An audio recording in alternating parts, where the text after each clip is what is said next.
the MISA conference. Is my video on? No. Okay, hold on. Let me start. Okay, yeah. Okay, so can you all see me now? Okay. It's always a pleasure to be at this conference. So I do not have PowerPoint. As you guys know, I usually like to talk because this is a research in progress that I'm working on. So I'm gonna share, a little bit of background about the research, and then I'll talk about, a little bit about literature review based on what I'm gonna be working on, and I'll talk about, the universities that I'm gonna look at and, the process.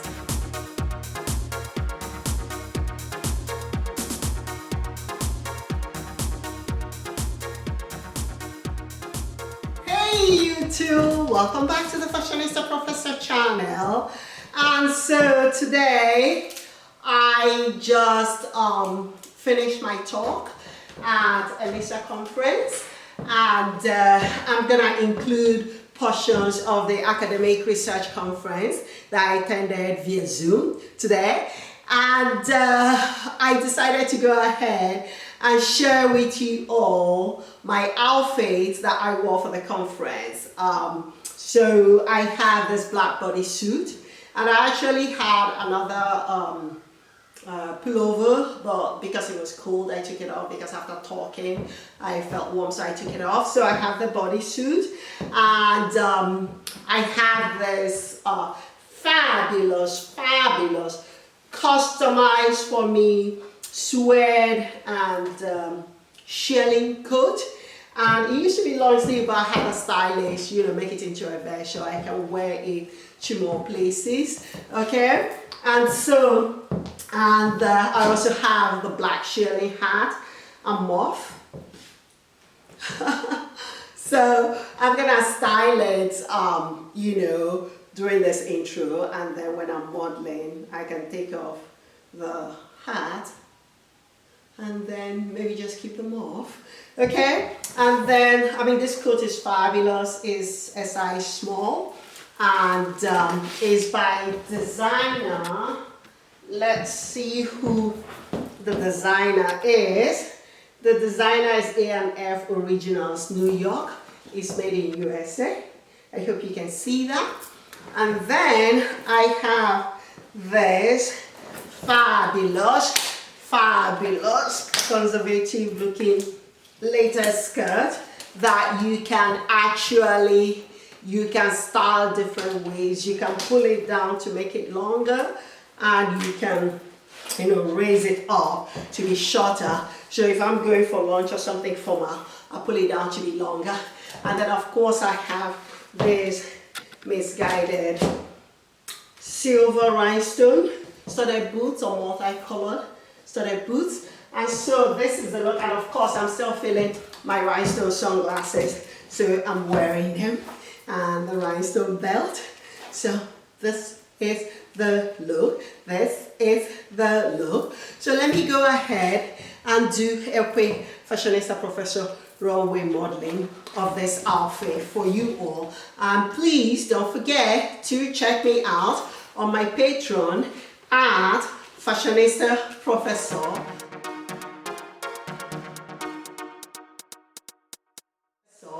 And follow me on Instagram at fashionista.professor. And of course, check out my other vlogs on YouTube at Fashionista Professor. The link will be in the description below.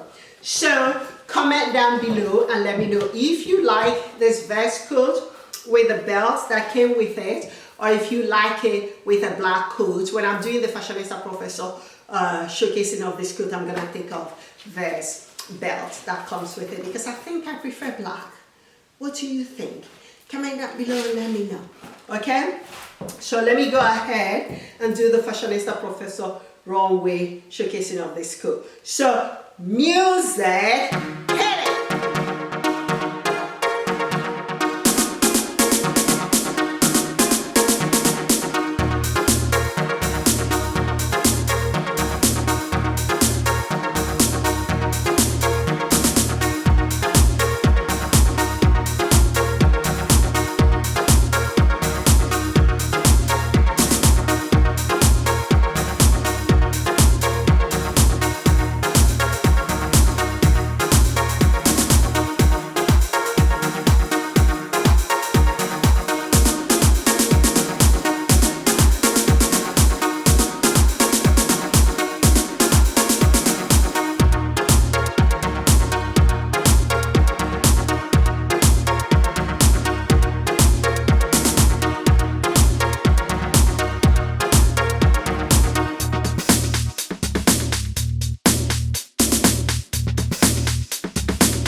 go ahead and button it up and then try it with the black belt, and then you all let me know which one you prefer, whether you prefer it with the black belt or whether you prefer with the belt that the coat came with.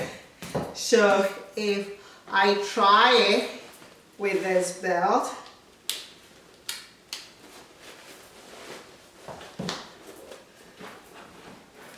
which ones you prefer?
Voila, c'est fini.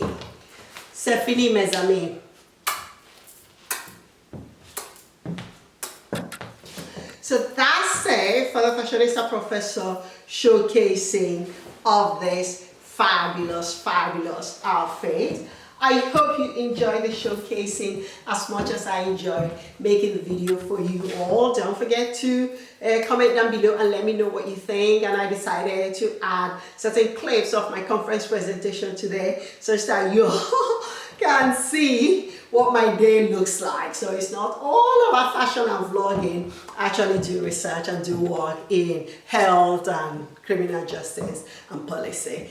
Anyway, thank you all so much for joining us today. If you have not yet hit the subscribe icon, please do hit it here or here, depending on where it may be on your screen. And please do turn on the notification so that you'll be notified when next I upload the vlog. And comment down below and let me know what you think of this outfit. I like it. I think it's so fabulous and very comfortable. And this is fitted but comfortable, and this is just right. It's a wool blend, you know, and it's just right. Okay, so till next time when I upload another fabulous vlog. Thank you so much. Thank you so much for your support. Thank you so much for subscribing. Kisses, kisses from far away, kisses from far away, kisses from far away. Que merci.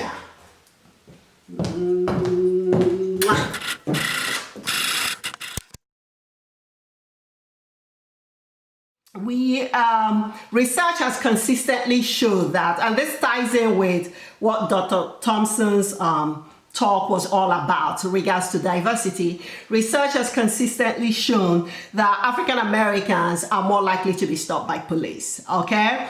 And they are more likely to be arrested and subsequently convicted for the same behavior as the majority of Caucasian populations. Research has also shown that African Americans are more likely to be shot during police encounters.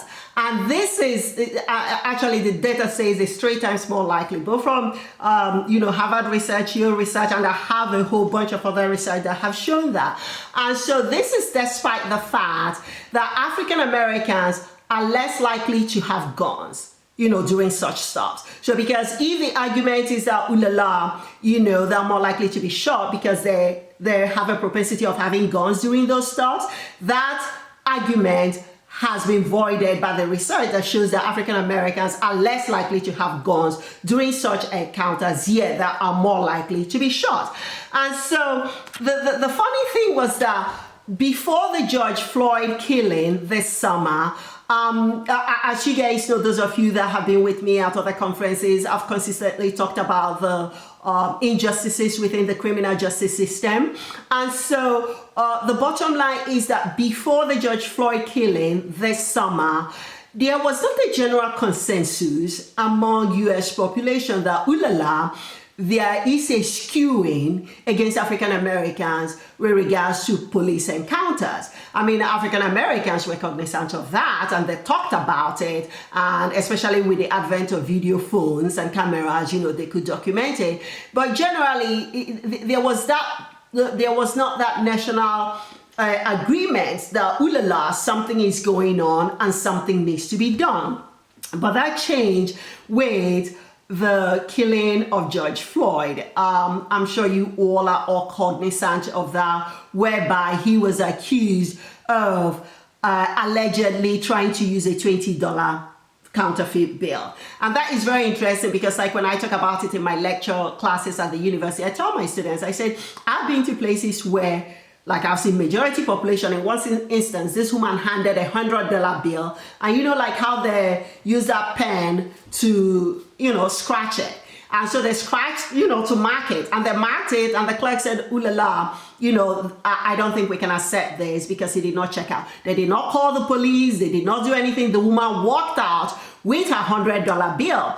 And George Floyd had $20, which is much less than $100.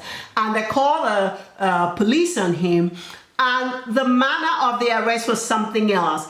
Incident to the arrest, the police officer, Officer Shearling, ended up kneeling on his neck for 8 minutes and 46 seconds. I mean, think about, that's a long time. And despite entreaties from, bystanders to stop, and the guy was saying that he could not breathe.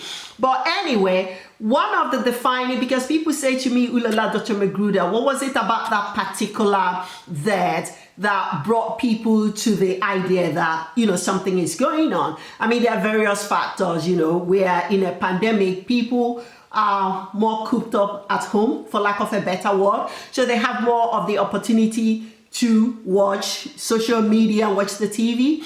And so it was broadcast live while it was going on. And so people had the opportunity to see the whole gory details of what happened. And of course, you all know subsequently there were riots and stuff like that. So, I mean, there have been other deaths, Breonna Taylor, recent one, Wallace, the guy with mental issue that was just shot this October in West Philadelphia by police because he had a knife. And so, but the George Floyd one sort of hit a nerve. And so there were protests, and as the aftermath, so to speak, a lot of individuals or authority makers, educators are trying to have this conversation about race and ethnicity. And they now recognize, the data shows 79%, the Cato data and Pew Research data, they're sort of similar, that 79% of Americans now believe that there should be an outside investigatory body that monitors what the police is doing. I mean, that number has never been higher till now in 2020. And so, there has been a lot of discussion about what should be done and how to mitigate such abuses. And one of the things that is very important to know, and that will tie into my research study, one of the things that is very important to know is that if there is a problem, we first of all have to acknowledge the fact that there is a problem. Because if you don't acknowledge the fact that there is a problem, you're not going to look for a solution. You're going to be like, everything is fabulous and fancy dandy good. Okay. And so I think that was one of the things that brought to the fore of a lot of Americans that, there is a problem with policing, and maybe this is the time to do something about it.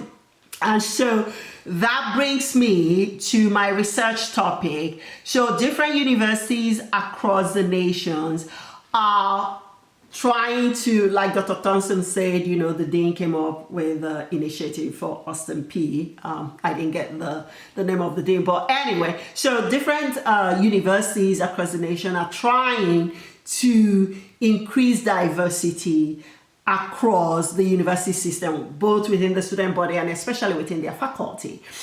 And this is very, very important because when you look at the whole criminal justice system as a whole, and especially law enforcement, there is a lack of diversity. Research studies show, and psychological studies show that, you know, you can't feel for somebody that you don't know. Okay, if you see somebody as the other, you know, that person is the other, you know, their hearts are not your hearts. It's difficult to empathize as much. And so when you have law enforcement or criminal justice system that is skewed mostly towards Caucasians, then you have practices where African Americans can be viewed as the other. And that is manifested in the treatment of African Americans by the police in some instances, and some of the instances that I have mentioned. And so, excuse me. And so one of the things that we are looking at is, according to the initiative by the United States Equal Employment Commission, Advancing Diversity in Law Enforcement, there are 3 tiers that needs to be looked at in terms of advancing diversity, especially in law enforcement. You look at recruitment, hiring, and retention. And so when we're talking about recruitment, we're talking about, you know, making sure you seek out qualified individuals to fill those positions. And that brings us to educational institutions. Part of recruitment efforts start at educational institutions.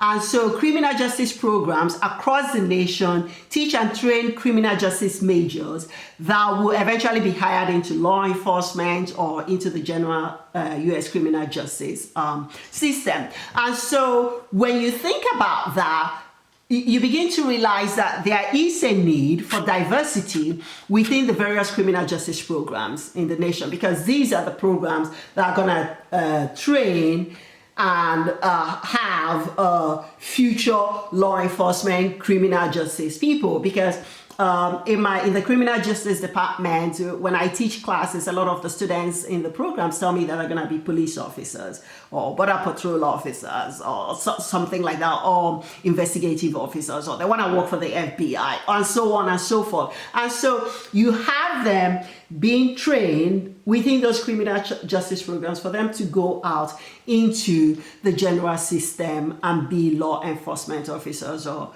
general criminal justice individuals. And so it is important to have diversity within such criminal justice programs.